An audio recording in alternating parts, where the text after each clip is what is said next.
नमस्कार दोस्तों, सभी को नमस्कार। आपका स्वागत है हमारे YouTube चैनल ज्ञान गंगा में। हम पढ़ रहे थे कल राजस्थान का भूगोल। राजस्थान का भूगोल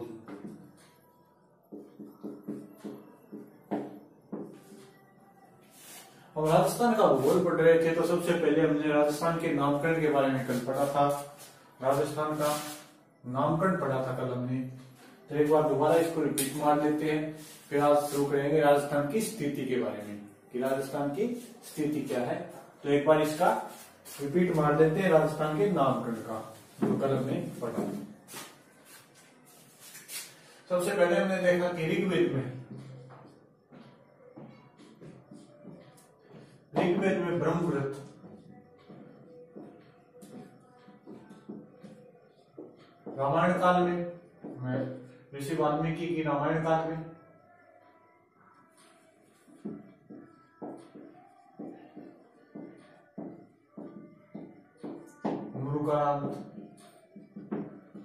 मरुकांतात और बसंतगढ़ शिलालेख में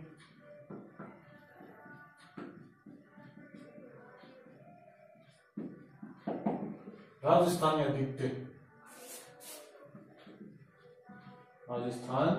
द्वितीय। ये जो बसंतगढ़ शिलालेख है, कल इसके बारे में पढ़ लिया था, थोड़ा रिपीट मार लेते हैं कि बसंतगढ़ शिलालेख है, ये सिरोही से प्राप्त हुआ है।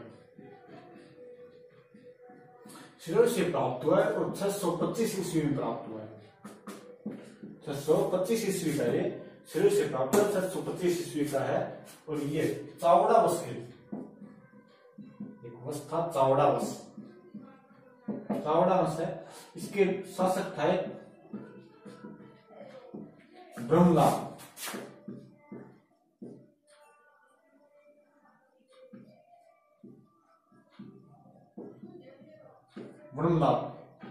शासक है इसके ब्रह्मलाल के समय का, ये चावड़ा वंश के ब्रह्मलाल के समय का है। इसकी भाषा की बात करें तो भाषा इसकी संस्कृत है। भाषा संस्कृत और लिपि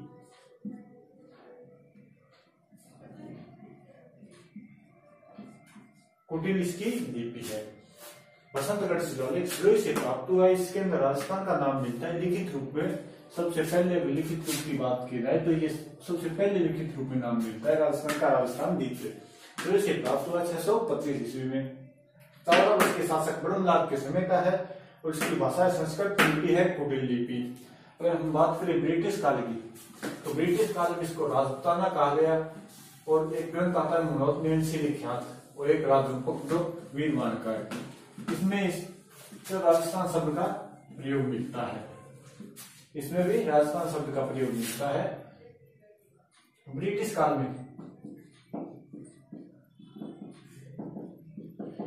काल में इसे राजपुताना कहा गया। सबसे पहले राजस्थान शब्द का प्रयोग जॉर्ज थॉमस ने किया था 1800 ईस्वी में, और लिखित रूप में भी 1805 ईस्वी में जॉर्ज थॉमस, वो विलियम फ्रैंकलिन की पुस्तक है military members of mister George Thomas, उसमें लिखित रूप में मिलता है 1805 में राजपुताना नाम। कर्नल जेम्स टॉड ने इसके लिए 3 शब्दों का प्रयोग किया था, राजपुताना, राजस्थान और रजवाड़ा। राजस्थान, राजस्थान और रजवाड़ा, इन 3 शब्दों का प्रयोग किया था। और 1829 में उनकी पुस्तक है annuls and activities of Rajasthan, या उसी का दूसरा नाम है, दूसरी पुस्तक है western state of the state of India, the central western Rajput state of India. ये पुस्तक का दूसरा नाम, बहुत वर्ष कल इसके बारे में बात कर ली थी 1829 में। और इस पुस्तक का हिंदी में अनुवाद डॉक्टर गौरीशंकर हीराचंद ओझा ने किया है। वेंसाम सम्राट हर्षवर्धन के समय भारत आया था, तो उसने राजस्थान के पश्चिमी भाग का भ्रमण किया, और इस पश्चिमी भाग को गुर्जरत्रा प्रदेश का। कल अपने चर्चा कर ली थी। आज राजस्थान की स्थिति के बारे में पढ़ेंगे। राजस्थान की स्थिति,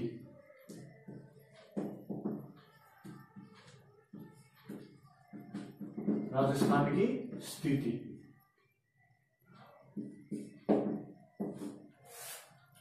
आज हम राजस्थान की स्थिति के बारे में जानेंगे, यानी कि राजस्थान का परिचय देखेंगे। नाम तो हमने जान लिया, राजस्थान का कोई परिचय भी होगा कि राजस्थान वर्ल्ड में कहाँ है, दुनिया में कहाँ पे है। अगर हम इसको देखें वर्ल्ड लेवल पे देखें, अगर हम इस राजस्थान को वर्ल्ड लेवल पे देखें तो इसका हमको परिचय देने के लिए इसकी अक्षांश व देशांतरों को जानना पड़ेगा। अक्षांश व देशांतरों को जानना पड़ेगा।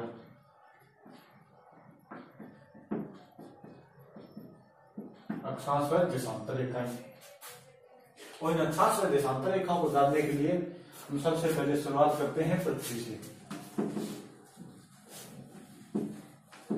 तो अब अक्षांश व देशांतर रेखाएं पढ़ेंगे, राजस्थान का अक्षांश व देशांतरीय विस्तार पढ़ेंगे, वो इसका वर्ल्ड लेवल पे परिचय होगा, वो इसका वर्ल्ड लेवल पे परिचय माना जाएगा।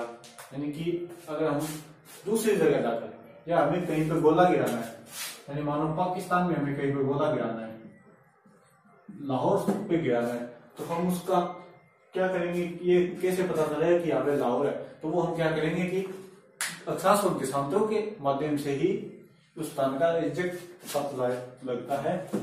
उसी आधार पर आज हम अक्षांश व देशांतर पढ़ेंगे। अक्षांश व देशांतर, फिर राजस्थान के अक्षांश व देशांतरों की बात करेंगे। तो देखो, सबसे पहले देखो, ये हमारी पृथ्वी है, जैसी भी बनी वैसी भी बनी। पृथ्वी गोल नहीं है, अंडाकार है ऐसे।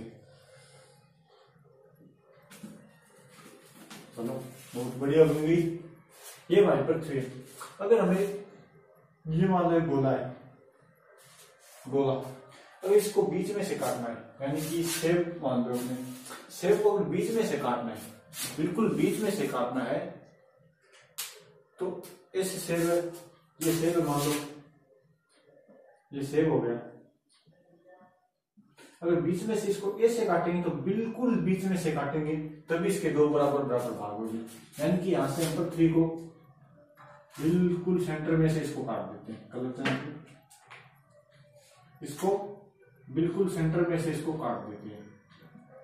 इसको बिल्कुल सेंटर में काटेंगे तभी इसके दो बराबर भाग होंगे। और ये बीच में से काट दिया, यानी कि ये पूरी पृथ्वी है, भूमि है, इस भूमि को बीच में से काट दिया, ये हो गई भूमध्य रेखा। ये कौन सी होगी, भूमध्य रेखा। अगर हम ऐसे तो इसको काटेंगे तो चाहे कहीं से भी काट दो, इसके बराबर भाग ये होंगे, लेकिन ऐसे काटेंगे तो हमें पूरा बीच में से काटना पड़ेगा। शेप को ऊपर से काटेंगे तो चाहे कहीं से भी काट दो, उसके दो बराबर भाग होंगे। अगर बीच में से ऐसे काट रहे हैं तो उसको बिल्कुल बीच में से काटना पड़ेगा। तो ये हमारी पृथ्वी होगी, और ये इसके बीच में से हमने काटा, एक रेखा गुजार दी, तो ये होगी भूमध्य रेखा 0 डिग्री, 0 डिग्री भूमध्य रेखा। तो बात करें हम अक्षांश व देशांतरों की, तो वे पहले हम अक्षांश की बात करते हैं। अक्षांश क्या होता है, डेफिनेशन की बात करें अगर हम, तो वे काल्पनिक रेखाएं, वे काल्पनिक रेखाएं जो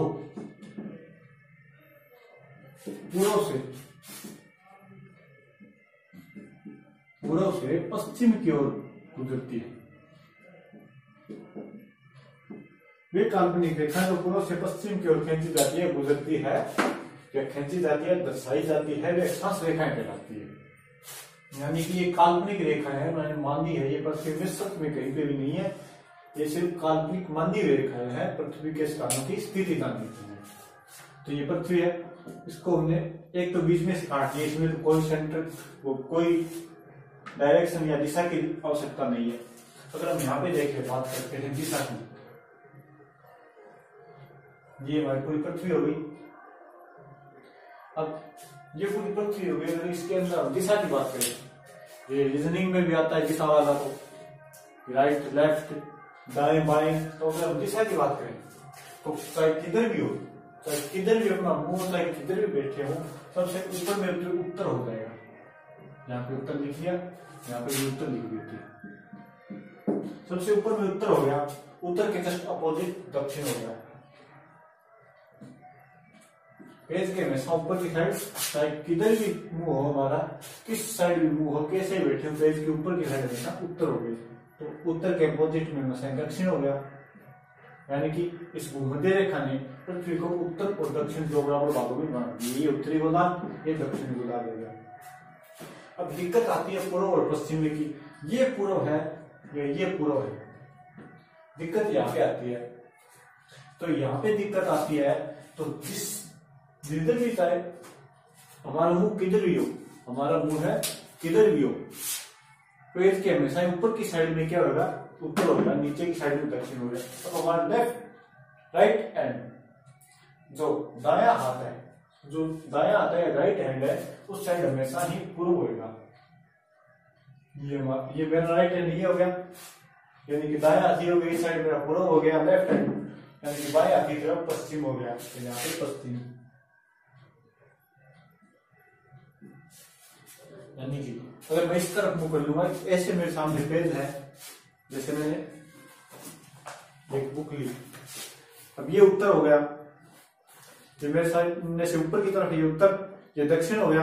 अब मेरा लेफ्ट हाथ इधर हो गया, तो ये पूर्व हो गया, ये साइड पूर्व हो गई और ये पश्चिम हो गई, ये पूर्व हो गई। इसको अगर वहां पे एडजस्ट करें तो वैसे ही इस साइड पूर्व आ रहा है, यानी कि हमेशा ही अपने राइट हैंड की तरफ, हमेशा ही राइट हैंड की तरफ पूर्व होगा, लेफ्ट हैंड की तरफ पश्चिम, ऊपर की साइड उत्तर, नीचे की साइड दक्षिण। अब ये तो हमने लिख दिया, तो यहाँ पे भी लिख देते हैं पूर्व पश्चिम, यानी कि पूर्व से पश्चिम की ओर खींची जाने वाली रेखाएं क्या होती है, अक्षांश रेखाएं होती है। ये तो हमने एक रेखा कह दी, अक्षांश रेखा। अब बहुत बार क्वेश्चन आता है कि सबसे महत्वपूर्ण दिशा, ये पीछे बहुत बार आया क्वेश्चन है, उसमें से 90% गलत करके आते हैं उत्तर। उसमें से चारों दिशाएं ऑप्शन होती है, उत्तर दक्षिण पूर्व पश्चिम, और सबसे महत्वपूर्ण दिशा पूछे तो सभी पूर्व करते हैं। सूर्य पूर्व में उगता है, ये बहुत बाद में जाके पता चला था कि सूर्य पूर्व में उगता है, लेकिन सबसे पहले उत्तर दिशा का पता चला था, क्योंकि ध्रुव तारा हमेशा उत्तर में होता है और सबसे पहले खोजी गई दिशा उत्तर दिशा है। तो सबसे महत्वपूर्ण दिशा अगर पूछे, महत्वपूर्ण दिशा, तो वो उत्तर है, न कि पूर्व। उत्तर दिशा सबसे महत्वपूर्ण दिशा है, न कि पूर्व दिशा। अब जैसे हम बोलेंगे कि ये यहाँ पे अगर कोई पॉइंट है या कोई भी मान लो यहाँ पे अगर है, तो उसको दर्शाने के लिए दिशा का ध्यान देंगे, तो हम लिखेंगे उत्तर पूर्व, न कि पूर्व उत्तर नहीं लिख सकते, क्योंकि ये गलत होगा। जो पहले दिशा खोज दी गई है वो पहले लिखी जाएगी, पहले उत्तर खोजी, फिर दक्षिण, पूर्व, पश्चिम। तो यहाँ पे हम पहले उत्तर पूर्व लिखेंगे, इस साइड पे है तो उत्तर पश्चिम लिखेंगे, यहाँ पे है तो दक्षिण पश्चिम लिखेंगे, यहाँ पे है तो दक्षिण पूर्व लिखेंगे। यानी कि जो पहले दिशा खोजी गई उसी दिशा को पहले लिखेंगे। सबसे पहले ध्रुव तारा उत्तर दिशा में चलता है, इसका पता चला था, तो सबसे पहले प्रमुख दिशा उत्तर दिशा होगी। तो आपके हमने उत्तर के अपोजिट होगी दक्षिण, राइट हैंड की तरफ या बाएं हाथ की तरफ पूर्व, लेफ्ट हैंड या दाएं हाथ की तरफ, बाएं हाथ की तरफ पश्चिम, दाएं की तरफ पूर्व, बाएं की तरफ पश्चिम। आपके यहाँ पे ये इसके दो बराबर पार्ट हो गए पृथ्वी के। ये भूमध्य रेखा, यानी कि भूमि को दो बराबर भागों में बांटती है भूमध्य रेखा। इसको एक नाम और भी लेते हैं विषुवत रेखा, विषुवत रेखा, यानी कि विश्व को दो बराबर, विश्व के दो वृत्तों में बांट रही है, विश्व को दो वृत्तों में बांट रही है, इसका हो गया विषुवत रेखा। ये दो बराबर भागों में बांट रही है। अब जैसे हम इसकी उत्तर की ओर चलेंगे, ऊपर की ओर चलेंगे, जैसे यहाँ पे चले, यहाँ पे चले, यहाँ पे चले, ये चले, ये चले, ऊपर की ओर भूमध्य रेखा पे, भूमध्य रेखा के उत्तर या ऊपर, उत्तर या ऊपर की ओर, उत्तर या ऊपर की ओर हमेशा ही उत्तरी गोलार्ध होगा। क्या होगा? उत्तरी गोलार्ध, उत्तरी गोलार्ध। और नीचे, नीचे तक या दक्षिण की तरफ, नीचे अगर हम चले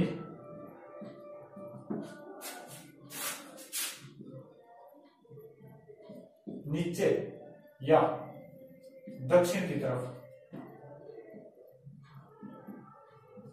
दक्षिण की ओर दक्षिणी गोलार्ध,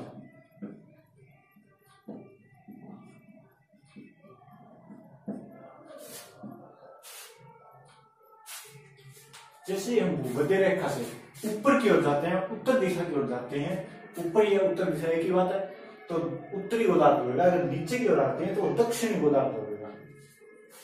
अब हम यहाँ पे एक रेखा खींचते हैं, ये रेखा, ये रेखा, ये रेखा, एक यहाँ पे रेखा खींच लेते हैं, ये रेखा, ये रेखा है 23.5 डिग्री,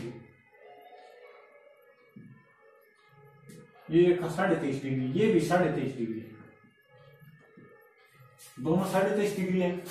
लेकिन आगे क्या लगेगा, ये अक्षांश रेखाएं हैं, ये तो हमने देख ली, ये अक्षांश रेखाएं है, ये तो हमने देख ली, 23.5 डिग्री 23.5 डिग्री दोनों ही है। लेकिन इसके आगे क्या लगेगा, ये उत्तरी गोलार्ध में है, वो मध्य रेखा से ऊपर है, उत्तरी गोलार्ध में है, तो इसके लगेगा उत्तरी अक्षांश रेखा, उत्तरी अक्षांश रेखा। ये भूमध्य रेखा से नीचे की ओर है, दक्षिण की तरफ है, नीचे की ओर है, तो इसके लगेगा दक्षिणी अक्षांश रेखा, दक्षिणी गोलार्ध में है तो दक्षिणी अक्षांश रेखा, दक्षिणी अक्षांश रेखा। इनको शॉर्ट में भी बोलते हैं, इनको बोलते हैं कर्क रेखा, इसको बोलते हैं मकर रेखा। अब इसको याद करने का सिंपल सा तरीका है, ऊपर से चलेंगे, सबसे टॉप ऊपर ही होता है, ऊपर की उत्तर दिशा है, अपनी प्रमुख दिशा भी उत्तर है, तो यहां से हम चलेंगे, यहां से चलेंगे तो पहले क्या आ रही है, ये आ रही है 23.5 डिग्री उत्तरी अक्षांश रेखा, 23.5 डिग्री उत्तरी अक्षांश रेखा। तो उत्तरी अक्षांश रेखा पहले आ रही है, यानी कि कै पहले आता है, कै वर्णमाला में सबसे पहले आता है, यानी कि ऊपर से अगर पहले आएगी वो क्या होगी, कर्क रेखा। फिर यहाँ पे आएगी, यानी कि बाद में आएगी, बाद में आएगी वो मैं बाद में आता है वाला में, तो मकर रेखा बाद में आएगी, वो होगी भूमध्य रेखा के बाद में आएगी वो मकर रेखा, भूमध्य रेखा से पहले आएगी वो कर्क रेखा। इतनी बात क्लियर हो गई। अगर हम बात करें अक्षांशों की, बात करें कुल अक्षांशों की,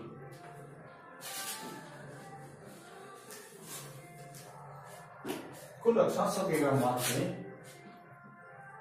तो कुल अक्षांश रेखा,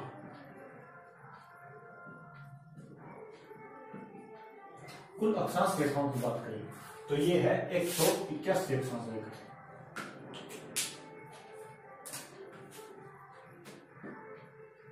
181 अक्षांश रेखा है, उत्तरी और दक्षिणी सबको मिला के, यानी कि 90 यहाँ पे होगी, 90 यहाँ पे होगी, 180 होगी, और एक ही भूमध्य रेखा +1, 181 अक्षांश रेखाएं होगी टोटल 181 अक्षांश रेखाएं होगी। ये 181 तो अक्षांश रेखाएं, अगर अक्षांश वृत्त पूछ ले, अक्षांश वृत्त, तो वो हो जाएंगे 179 179।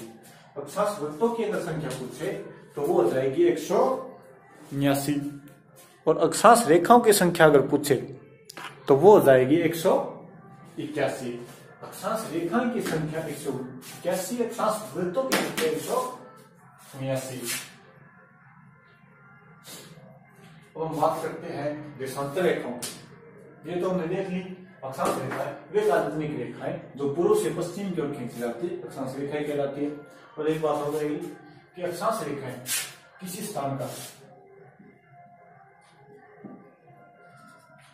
स्थान का तापमान व स्थिति जानने में सहायक होती है, स्थिति जानने में सहायक। अगर किसी स्थान की स्थिति व तापमान देखना है तो हम अक्षांश रेखाओं को देखेंगे, यानी कि टेम्परेचर और स्थिति के बारे में अक्षांश रेखाओं से हमें पता चलता है, और देशांतर रेखाओं से हमें किसी स्थान के समय के बारे में पता चलता है, कितने डिग्री है इस समय के बारे में पता चलता है। राजस्थान और इंडिया का अक्षांश और देशांतर बाद में देखेंगे, पहले हम देशांतर रेखा को अच्छे से जानेंगे, अक्षांश और देशांतर को अच्छे से जानेंगे। ये अक्षांश रेखा होगी उत्तर की ओर उत्तरी गोलार्ध, दक्षिण की ओर दक्षिणी गोलार्ध, भूमध्य रेखा 0 डिग्री अक्षांश रेखा, 23.5 डिग्री उत्तरी अक्षांश रेखा कर्क रेखा, 23.5 डिग्री दक्षिणी अक्षांश रेखा मकर रेखा। ये हो गई कुल अक्षांशों की संख्या। कुल अक्षांश रेखाओं की संख्या 181, कुल अक्षांश वृत्तों की संख्या 182।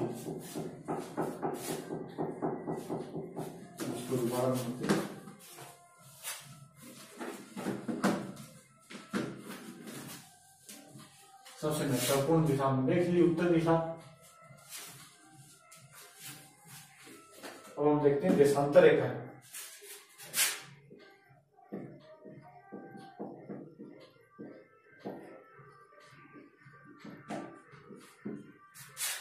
ये वो पृथ्वी,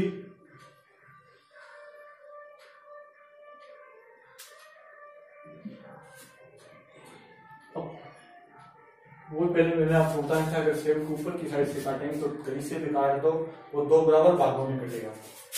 यानी कि देशांतर रेखाएं ऐसे होती है,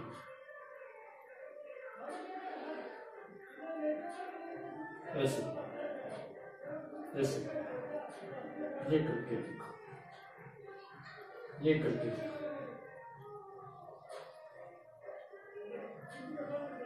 यानी कि ऐसे होती है देशांतर रेखाएं।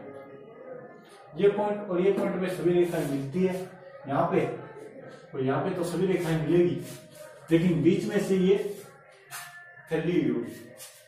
अब इनके डेफिनेशन की बात करें सबसे पहले तो वही होगी उत्तर, ये दक्षिण, राइट साइड पूर्व, और ये लेफ्ट साइड पश्चिम। इसके आधार पर हम इसकी डेफिनेशन निकाल सकते हैं कि वे काल्पनिक रेखाएं जो उत्तर से दक्षिण की ओर खींची जाती है देशांतर रेखाएं कहलाती है।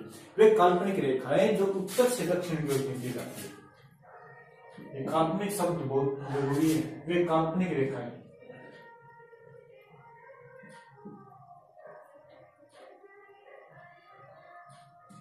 वे काल्पनिक रेखाएं जो उत्तर से दक्षिण की ओर खींची जाती है।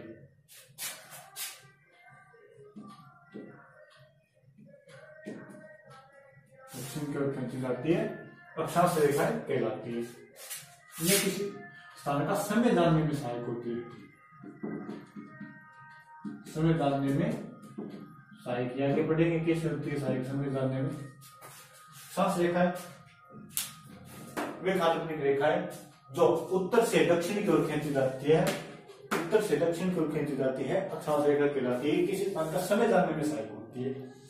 अक्षांश रेखाओं के मध्य का सतह, जैसे यहाँ पे ये 4 डिग्री का होता है, यानी कि एक अक्षांश से दूसरे अक्षांश पर जाने में कितना अंतर होता है, 4 डिग्री का। और इसको क्या कहते हैं, गोरे कहते हैं। गोरे, दो अक्षांशों के मध्य के क्षेत्र को गोरे कहा जाता है। और उसकी अगर दूरी की बात करें तो वो 4 डिग्री की होती है। 4 डिग्री की दूरी होती है,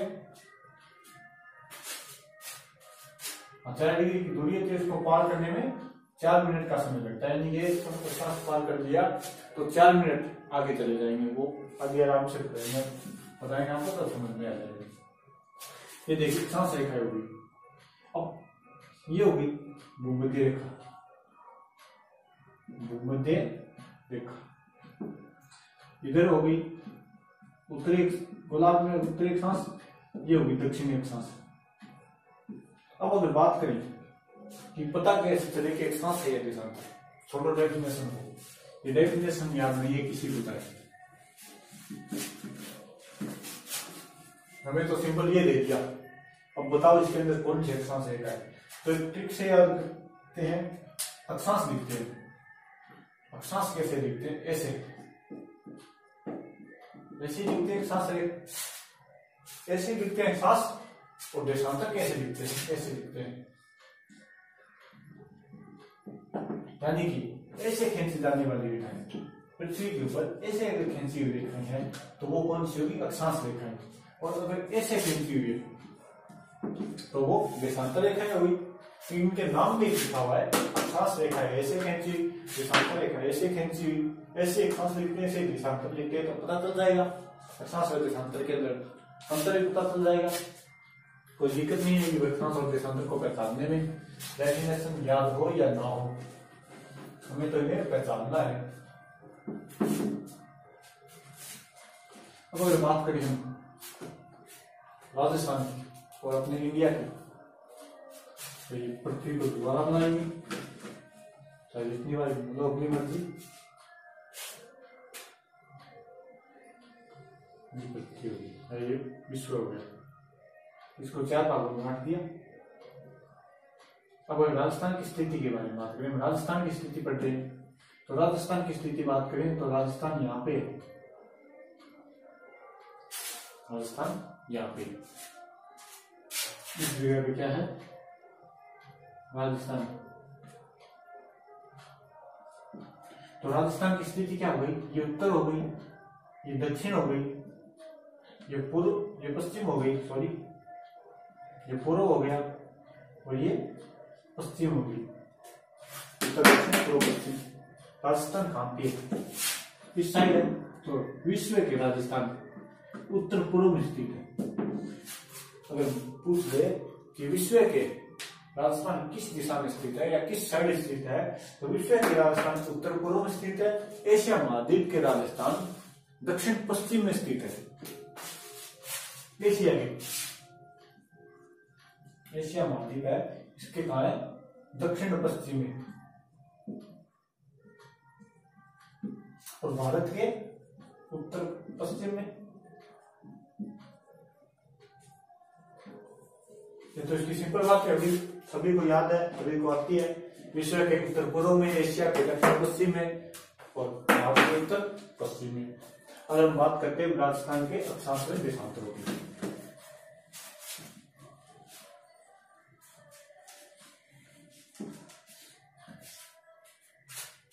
राजस्थान का अक्षांश में देशांतर,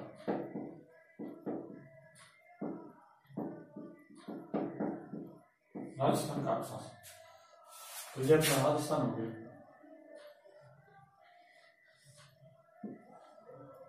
ये उत्तर, ये दक्षिण, ये पूर्व और ये पश्चिम, और ये अपना राजस्थान। ऐसे राजस्थान विषय, जैसे उत्तर पूर्व में राजस्थान है विश्व के, उत्तर पूर्व में राजस्थान विश्व के। तो और अक्षांश रेखाएं, ये अक्षांश रेखाएं, ये अक्षांश रेखाएं,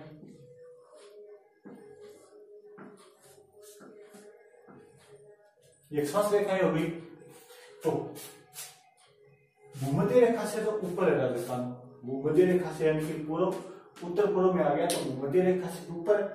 तो जो भी अक्षांश आएगा इसके, वहां पे क्या लगेगा, उत्तरी अक्षांश लगेगा आगे, चाहे कितना भी है, उत्तरी अक्षांश रेखा लगेगी। तो राजस्थान का ये दक्षिण के अंदर पहले तो यही आएगा, भूमध्य रेखा से जैसे ऊपर की तरफ जाएंगे, ये पहले यही आएगा, उत्तर तो बाद में आएगा। तो यहां से स्टार्ट करेंगे। तो राजस्थान का अक्षांश, ये रेखा जा रही है राजस्थान के अक्षांश से, ये जा रही, तो इसलिए क्या होगी, 23 डिग्री 03 मिनट उत्तरी अक्षांश, उत्तरी अक्षांश रेखा, यानी कि राजस्थान का अगर अक्षांश पूछे तो 23 डिग्री 03 मिनट उत्तरी अक्षांश रेखा से, 23 डिग्री 03 मिनट उत्तरी अक्षांश रेखा से यहां तक आ रही, यानी कि ये रेखा जा रही राजस्थान के टॉप पे उत्तर। यहाँ पे दक्षिण नहीं लगा देना नीचे, यहाँ पे उत्तर ही लगेगा, क्योंकि उत्तरी गोलार्ध में राजस्थान उत्तरी गोलार्ध में है, तो दोनों साइड उत्तर लेगा। तो ये क्या होगी, टॉप आ गया, तो यहाँ पे क्या हो जाएगी, 30 डिग्री 12 मिनट उत्तरी अक्षांश,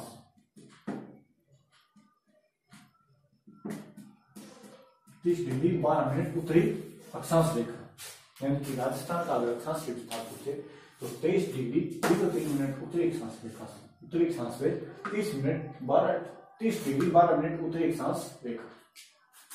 राजस्थान का अगर अक्षांश की बात करें तो 23 डिग्री 03 मिनट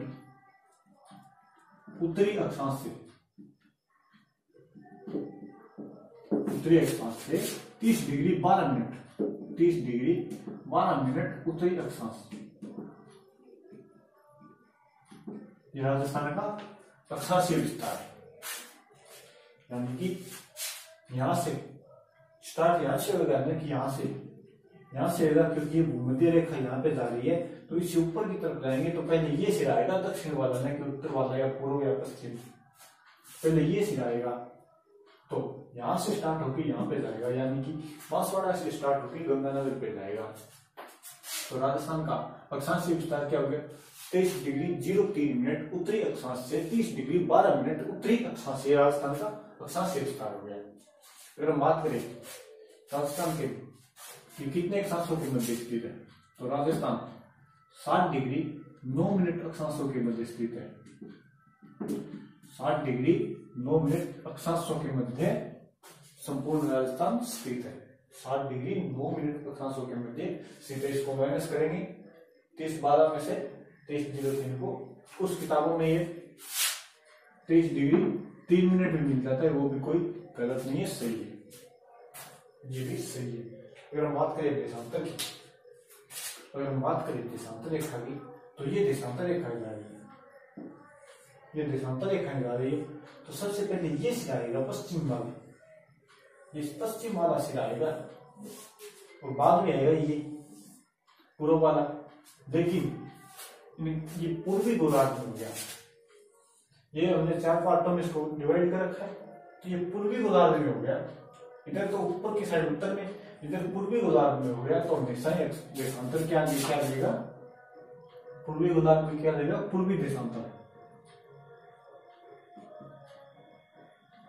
जैसे अक्षांश में उत्तरी गोलार्ध में है तो उत्तरी अक्षांश लग रहा है, चाहे वो उत्तर में चाहे दक्षिण में, इससे कोई फर्क नहीं पड़ता। यानी गोलार्ध कौन सा है, उत्तर या दक्षिण, वो डिपेंड करेगा कि इसके आगे क्या लगेगा।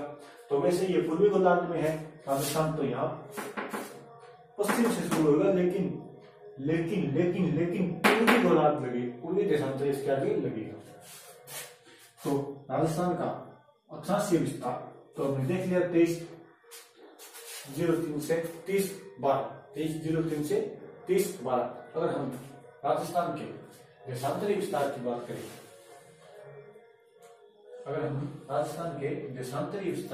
करें, तो राजस्थान का देशांतरी विस्तार है 69 डिग्री 30 मिनट पूर्वी देशांतर से 78 डिग्री 17 मिनट पूर्वी देशांतर। तो यहां तक जाएगा 69 डिग्री 30 मिनट। आगे क्या रहेगा? पूर्वी देशांतर। आगे क्या रहेगा? पूर्वी देशांतर से यहां से स्टार्ट होएगा, यहां तक जाएगा, इसको यहां पे ऐसे यहां से स्टार्ट हो गया, तो यहां पे हो गया 69 डिग्री 30 मिनट पूर्वी देशांतर। 69 डिग्री 30 मिनट पूर्वी देशांतर से यहां तक आ गया, तो यहाँ पे क्या होगा?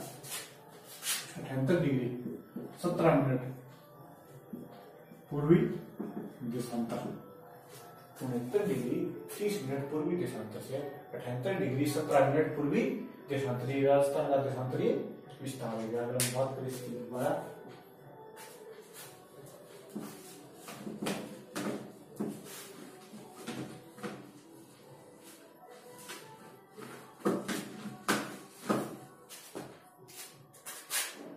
ये अपना राजस्थान हो गया।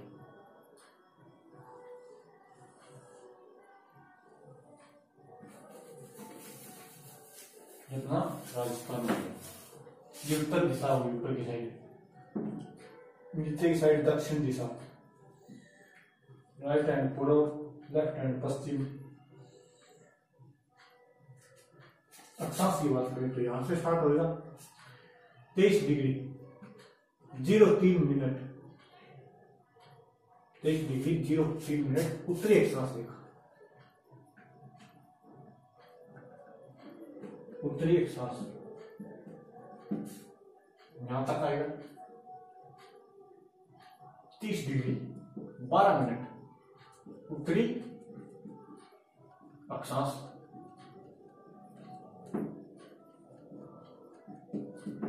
30 डिग्री 12 मिनट उत्तरी अक्षांश। बात करें देशांतर की तो यहां से स्टार्ट होगा 69 डिग्री 30 मिनट पूर्वी देशांतर से, पूर्वी देशांतर से 69 डिग्री 30 मिनट पूर्वी देशांतर से यहां तक आएगा 78 डिग्री 17 मिनट पूर्वी देशांतर। अगर अक्षांशों के बीच की बात करें, अक्षांशों के अगर अंतर की बात करें तो 7 डिग्री 9 मिनट के मध्य तो अपना पूरा राजस्थान आ जाता है। 7 डिग्री 9 मिनट के मध्य अपना राजस्थान आ जाता है। देशांतर की बात करें तो ये माइनस हो जाएगा इसमें से,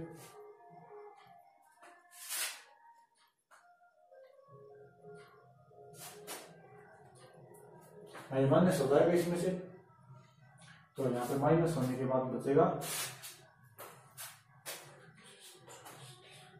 17 माइनस 30 कर दो और ये 78 में से 69 माइनस कर दो तो ये आ जाएगा इतना में से 8 डिग्री 47 मिनट के मध्य। ये माइनस तो सभी कर लेंगे, इसमें कोई दिक्कत नहीं है। यहाँ पे आंसर जाएगा तो ये यानी कि यहां से अगर लेंगे डिग्री से लेंगे मिनट में 60 जाएगी, एक नहीं जाएगा 60 जाएगी यहाँ पे। तो ये माइनस तो सभी कर लेंगे, कोई दिक्कत की बात नहीं। राजस्थान का अक्षांशीय विस्तार, राजस्थान का देशांतरीय विस्तार आज सिर्फ इतना ही देखा है, आज सिर्फ इतना ही पढ़ा है। दिशा तो सभी को पता ही है, नहीं पता तो वो ध्यान में आ जाएगी। ऊपरी साइड उत्तर, नीचे की साइड दक्षिण, राइट हैंड पूर्व, लेफ्ट हैंड पश्चिम। अक्षांश रेखाएं, देशांतर रेखाएं, अक्षांश रेखाएं, देशांतर रेखाएं सभी को पता ही है। और राजस्थान का अक्षांशीय विस्तार की बात करें तो 2303 से 3012, राजस्थान के देशांतरीय विस्तार की बात करें तो 6930 से 7817। आज सिर्फ इतनी बात की है राजस्थान का अक्षांशीय विस्तार और देशांतरीय विस्तार ही हमने देखा है। कल इसके बारे में और चर्चा करेंगे, कर्क रेखा पढ़ेंगे, मकर रेखा पढ़ेंगे और देशांतर रेखा, समय रेखा है, समय के बारे में भी जानेंगे कितने समय का अंतर है। आज के लिए बस इतना ही, और ज्यादा से ज्यादा वीडियो को शेयर करें, लाइक करें और कमेंट भी करें। Thank you. चैनल को सब्सक्राइब करें।